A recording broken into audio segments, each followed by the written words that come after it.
Hello, everyone. Thank you for joining us on another episode of Fashionless Talk Podcast.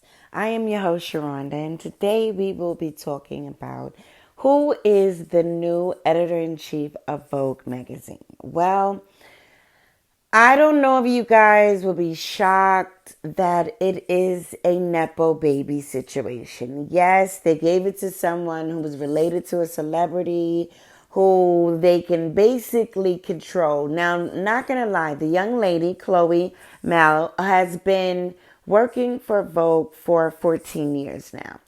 And basically, she's part of the Vogue family. But it makes me wonder how much change is really going to come with her presence. And honestly, I don't think any.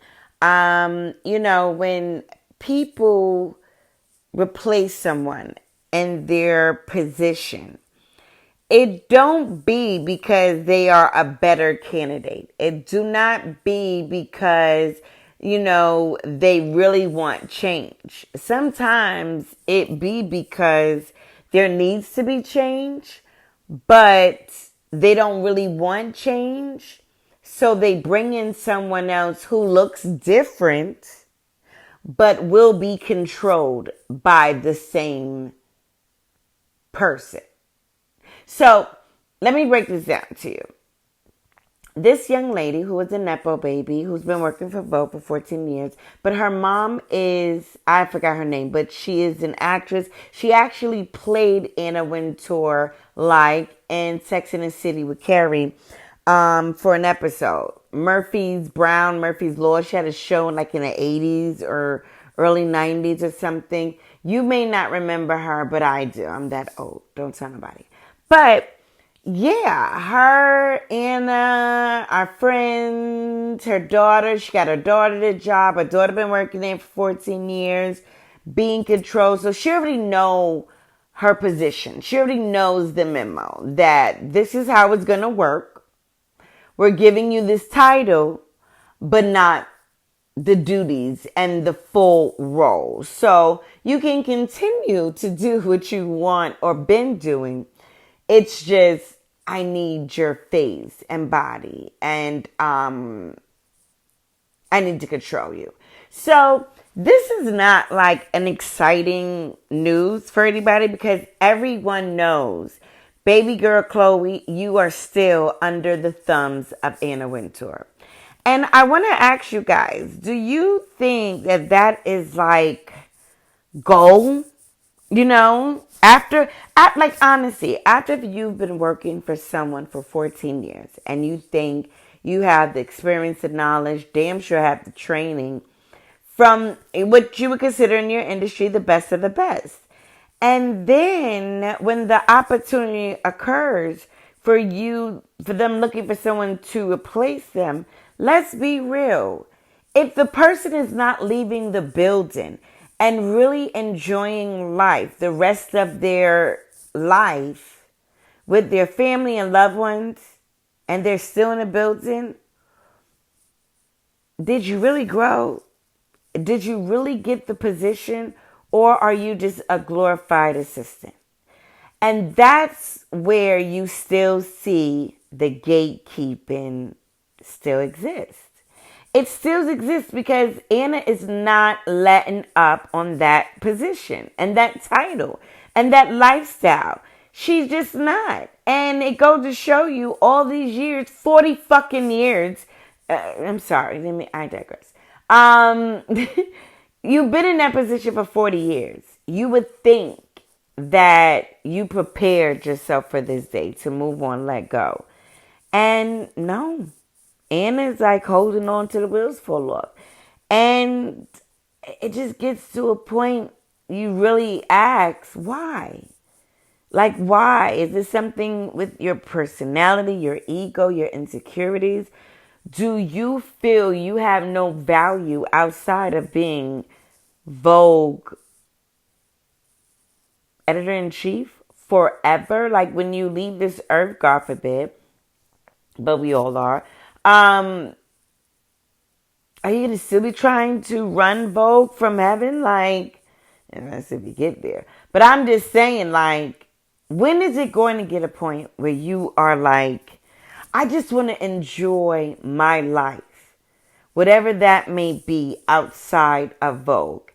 And you know what? I don't think Anna can do that. I think this transition is so depressing and so scary for her that I feel like she thinks once I move and leave this building, it's over. Like, my heart is going to stop.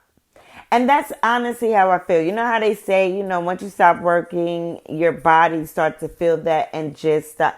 No, goddamn it. I'm sorry. I'm getting some rest. I'm waking up when I feel like it, eating what the fuck I want, going on vacations, fucking who I want. Like, I'm living my best life without being on anyone's schedule. So the fact that Anna can't do that, it is so telling that she don't really know who she is without Vogue. And honestly, that just makes me sad.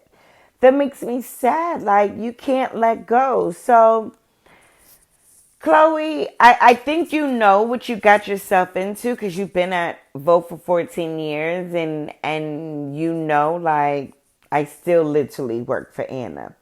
I don't know how you're going to be able to deal with that. I don't know if you're going to be there for too long, honestly, because when situations like this are set up, she's not going to be there forever. She's going to get tired.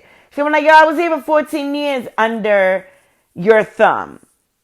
I'm fucking 43 now. Why am I still under your thumb? And what is this really about?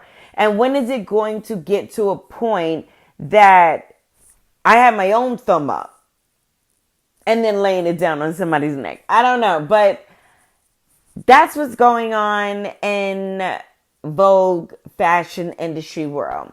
As you know, we are getting prepared for New York Fashion Week. Yay! I'm excited about that because we all know, and I've been talking about it enough, so I'm not going to get deep into it, but New York Fashion Week has dwindled. Everybody migrated over to Paris, like that was it. But the energy of Paris is very stale. I'm sorry. When you look at it, even with films, it just looks gray and dull and just, I don't know. I'm not into the vibe. But all of the New York American designers went over to Paris. Like, that was the new goal of confirmation. I'm just like, oh my God, y'all really fell for, the mind control, Paris is better. Paris is more official. No, it's not. And let's be real. We've been knocked Paris out the box when we went out there like in the 70s with 5 designers to let it be known. American fashion is couture. American fashion is as fly as the next. And I'm going to be real. They've been mad ever since. Like, ever since American designers went out there and shut shit down, Paris and Italian designers and ateliers, they've been on our ass trying to downplay our value, our creativity. So, all of this is orchestrated. It's not, no one just wakes up and say, you know what? I'm going to do my show in Paris. Not happening. Last year, I was very annoyed with Ralph Lauren going to the Hamptons, but baby, it was still in New York. Like, it was still here in the States. So, Ralph Lauren, I give you props. And you got your new collection. We'll get into that. But, yeah, everybody went to Paris Fashion Week as if that was doing something for them. And you just got a new audience of paparazzi. But the way the European market is now about catering to high-end fashion, no one believes y'all anymore. No one believes that your garments, your bags, your nothing is on a high-level quality, custom-made level anymore. The fabrics, the leather, the details, the material, all of that, the harding, the craftsmanship, it's just not the same. So the fact that we know everything that's going on in these European manufacturing companies, why is everybody shifting over to Paris? So, yeah, I'm not even into it, but we got New York Fashion Week coming back, and everyone is excited, and everyone is like, ooh, I can't wait to showcase my collection because the energy is different.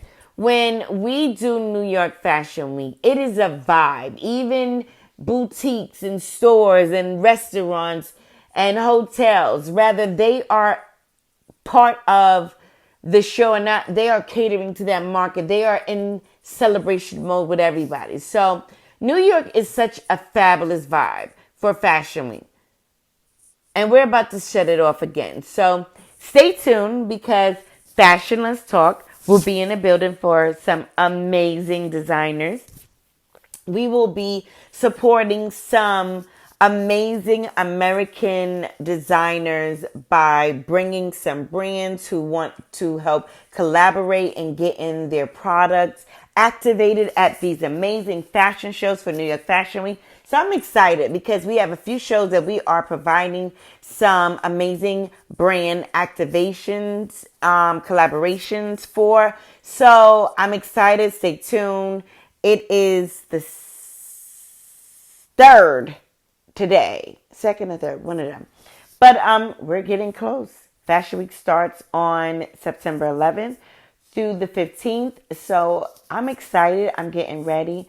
I can already feel the energy, perking up, getting the wardrobes, just getting everything in order. So stay tuned for Fashion Let's Talk podcast, making their rounds on New York Fashion Week and letting you know all the behind the scenes inside details, the gossip, the wardrobe, the fashion, all of it. We will be keeping you updated. So that is all for this episode of Fashion Let's Talk podcast.